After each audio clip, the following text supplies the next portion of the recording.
చూస్ country delight, live better. ఇప్పుడే country delight app ని download చేసుకోండి.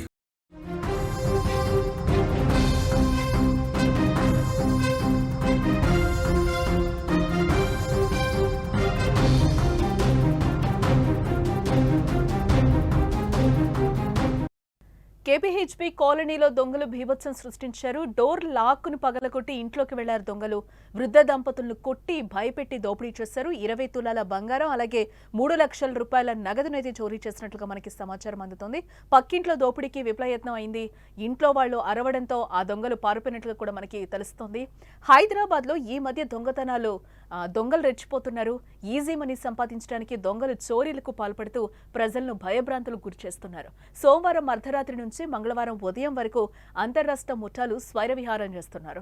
కేపీహెచ్బీ కాలనీ 7వ ఫేజ్ లో సోమవారం అర్ధరాత్రి దొంగలు రెచ్చిపోయారు. డోర్ లాక్ ను పగలగొట్టి ఇంట్లోకి ప్రవేశించిన దొంగలు వృద్ధ దంపతులను కొట్టి భయపెట్టి ఇంట్లో ఉన్నదంతా దోచుకుపోయారని బాధితులు కన్నీరు మున్నీరవుతున్నారు.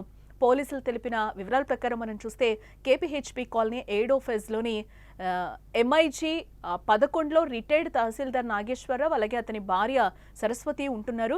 సోమవారం 1:30 సమయంలో ఇంటి సెంట్రల్ లాక్ ను తొలగించి కత్తులతో ముగ్గురు ఆగంతకులు చొరబడ్డారు. ఒకసారిగా దొంగల అలికిడితో నిద్ర నుంచి మేల్కొన్న దంపతులపై కూడా వాళ్ళు ఒకసారిగా దాడి చేసినట్లుగా సమాచారం.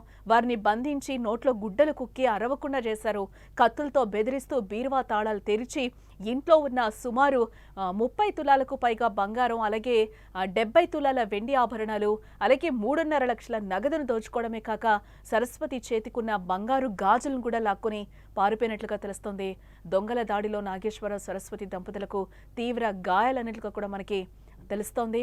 ఇక బాధితులు చెప్పిన దాని ప్రకారం మనం చూస్తే తలుపులు కొల్లగొట్టిన ముగ్గురు దొంగల్లో ఒకడు తన ముఖంపై పిడిగుద్దులు గుద్ది స్పృహ కోల్పోయేలా చేశాడని, ఆ తర్వాత తన భార్య చేతుకున్న గాజులను కూడా తీసుకున్నాడని కూడా అంటున్నారు.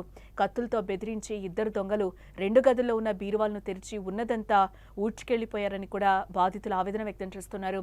ఎంతగా బ్రతిమాలినా వారు వినిపించుకోలేదని, వారు హిందీలో మాట్లాడుతున్నారని కూడా బాధితులు అంటున్నారు.